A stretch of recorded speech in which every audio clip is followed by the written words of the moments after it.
Hi hello, என் பேரு தான் ஜோனி Ericsson. என் வாழ்க்கையில நடந்த உண்மை சம்பவத்தை உங்ககிட்ட ஷேர் பண்ணணும்னு விரும்புகிறேன். 17 வயசுல ஏற்பட்ட ஒரு விபத்துல என்னோட கழுத்து மற்றும் முதுகு தண்டு முழுவதும் பாதிக்கப்பட்டது. இன்னைக்கு வரைக்கும் நான் வீல்சேர்ல தான் இருக்கிறேன். இந்த கடினமான பாதையில இயேசு கிறிஸ்துவோட நான் பயணிக்கிறேன் அப்படிங்கறத இந்த வீடியோல உங்ககிட்ட ஷேர் பண்ணணும்னு விரும்புறேன். நான் உபத்திரப்பட்டது நல்லது. அதனால் இயேசு கிறிஸ்துவின் பிரமாணங்களை என் வாழ்வில் கற்றுக்கொண்டேன்.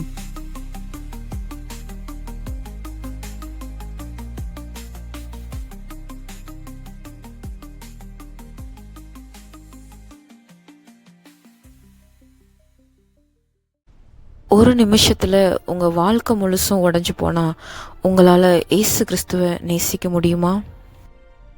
உங்கள் ஆசை, கனவு, லட்சியம் எல்லாம் ஒரு நிமிஷத்தில் சுக்கு நூறாக உடஞ்சி போனால் உங்களால் இயேசு கிறிஸ்துவை தொடர்ந்து பின்பற்ற முடியுமா?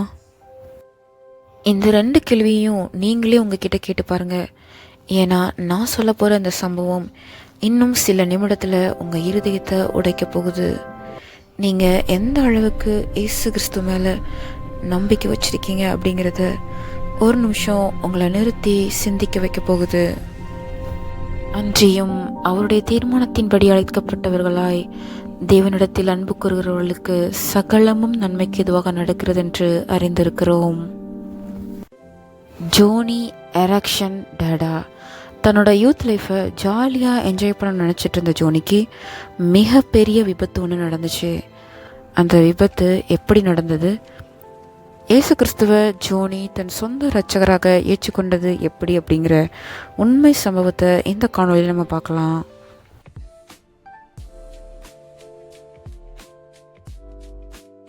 ஆயிரத்தி 1949 பிறந்த ஜோனி தன்னோட வாலிப வயதில் குதிரை சவாரி, நீச்சல், ஓவியம் அப்படின்னு திறமைசாலியான இளம் பெண்ணாக காணப்பட்டாங்க. தன்னோட யூத் லைஃப்பை ரொம்ப ஜாலியாக என்ஜாய் பண்ணிட்டு இருந்தாங்க ஜோனி. ஜோனிக்கு 17 வயசு இருக்கும்போது அவள் தன் தங்கச்சி கூட பக்கத்தில் இருக்க ஏரிக்கு நீச்சல் அடிக்கிறதுக்காக போகிறாங்க.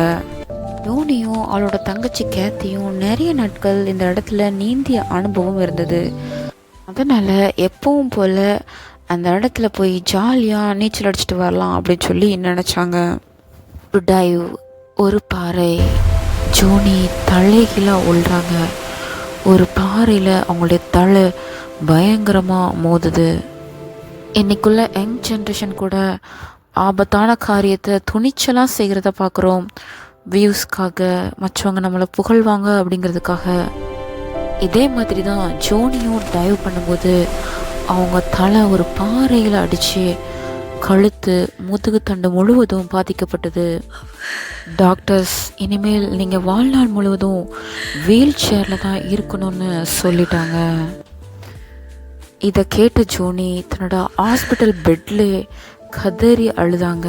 தன்னோட கனவுகள் சிதைக்கப்பட்டதை நினச்சி. ஜோனியோட இருதயத்தில் 1000 கேள்விகள். எதுக்காக என்னை காப்பாற்றினீங்க? என் வாழ்க்கைக்கு எந்த பர்பஸ் இல்லை. இதுதான் உங்களுடைய திட்டமா? என் ஜெபத்திற்கு இதுதான் பதிலா? பல கேள்விகள் ஜோனியோட இருதயத்தில் ஓடிட்டு இருந்துச்சு. நம்ம வாழ்கிறத விட செத்துடலான்னு சொல்லி தற்கொலை முயற்சியும் பண்ணாங்க. கிறிஸ்துவின் அன்பை விட்டு நம்மை பிரிப்பவன் யார்? உபத்திரவமோ, வியாகுலமோ, துன்பமோ, பசியோ, நிர்வாணமோ, நாசமோசமோ, பட்டயமோ?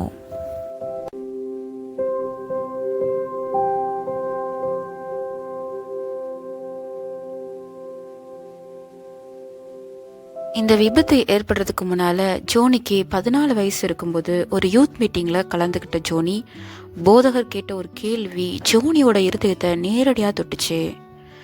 தேவன் வேதத்தில் 10 கட்டளைகள் கொடுத்துருக்கிறாரு. அதை முழுசாக உங்களால் கடைப்பிடிக்க முடியுமா அப்படிங்கிறது தான்.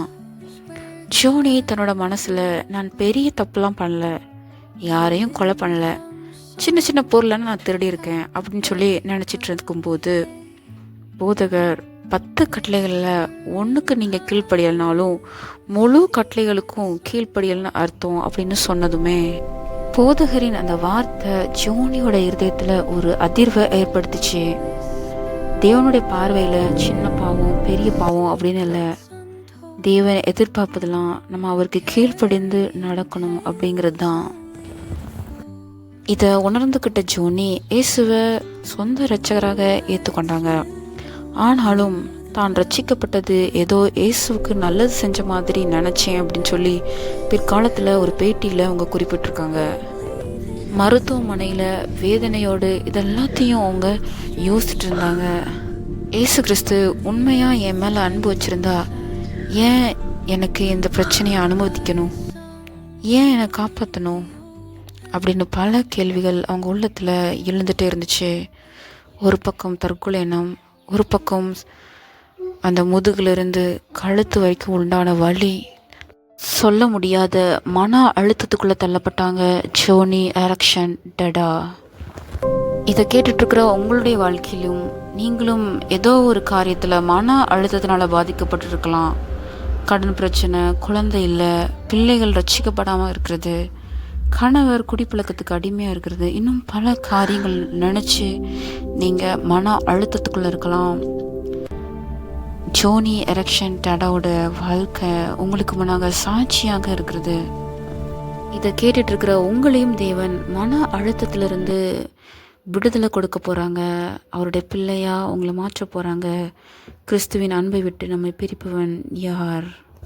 ஜோனியோட மன அழுத்தத்துக்கு எரேமியா 29:11 அருமருந்தாக காணப்பட்டது. நீங்கள் எதிர்பார்த்திருக்கும் முடிவை உங்களுக்கு கொடுக்கும்படிக்கு நான் உங்கள் பேரில் நினைத்திருக்கிற நினைவுகளை அறிவேன் என்று கர்த்தர் சொல்கிறார். அவைகள் தீமைக்கல்ல, சமாதானத்துக்கு ஏதுவான நினைவுகளே. இந்த வசனம் எப்போ சொல்லப்பட்டதுன்னு பார்க்கும்போது இஸ்ரவேலர்கள் பாபிலோனில் அடிமையாக இருந்த பொழுது தேவன் அவர்களுக்கு கொடுத்த வாக்கு தத்தம் தான் இது. அது வரைக்கும் மன அழுத்தத்தில் இருந்த ஜோனி உள்ளான ஆத்மாவில் ஒரு சமாதானத்தையும் சந்தோஷத்தையும் உணர்ந்தாங்க. கொஞ்சம் நம்மளோட லைஃப்பை யோசித்து பாருங்க. உனக்கு சரியாயிரும் அப்படின்னு சொல்லி தேவன் வாக்குத்தத்தம் கொடுத்தா கூட அதை விசுவாசிக்கிறதுக்கே நமக்கு பல நாட்கள் ஆகும். ஆனால் எங்கள் ஜோனி என் வாழ்க்கையில் சுகம் கிடைக்காது அப்படிங்கிறது தான் தேவனோட திட்டம் அப்படிங்கிறத புரிஞ்சுக்கிறாங்க.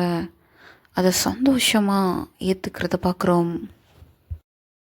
சில வருடங்களுக்கு முன்பு தான் ஜோனிக்கு பிரஸ்ட் கேன்சர் 4th ஸ்டேஜ் வந்துச்சு.